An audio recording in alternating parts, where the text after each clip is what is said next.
નમસ્કાર મિત્રો, તમે સાળંગપુર હનુમાનજી વિશે જાણતા જ છો।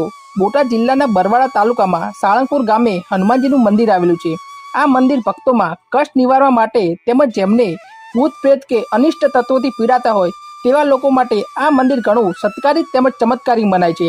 આ મંદિર માટે એમ કહેવાય છે કે ભૂત પ્રેતથી પીડિત માત્ર એકવાર જો સાળંગપુર હનુમાનજીના દર્શન કરી લે તો તેમને આવી પીડાથી મુક્તિ મળે છે। આ રીતે માનસિક રીતે વિકલાંગ લોકો, મન બુદ્ધિના લોકો પણ આ મંદિરમાં હનુમાનજીના દર્શનનો અવશ્ય લાભ લે છે। ખાસ કરીને કાળી ચૌદશના દિવસે આ મંદિરમાં હનુમાનજીના આશીર્વાદ લેવા ભક્તોનું ઘોડાપુર ઉમટી પડે છે। ભૂત પ્રેતથી પીડિત લોકો આ મંદિરમાં આવવાથી મંદિરનું પરિસર ધ્રુજવા લાગે છે અને હનુમાનજીના દર્શનથી ભાગી જાય છે। સાળંગપુર મંદિર આશરે 150 વર્ષ કરતાં પણ જૂનું છે અને તેની સ્થાપના પણ જાણે શ્રદ્ધાળુઓનો કષ્ટ હરવા માટે થઈ છે। તો મિત્રો, તમે પણ હનુમાનજીને માનતા હોય તો અમારી ચેનલને સબસ્ક્રાઈબ કરો અને વિડીયોને વધુમાં વધુ શેર કરો।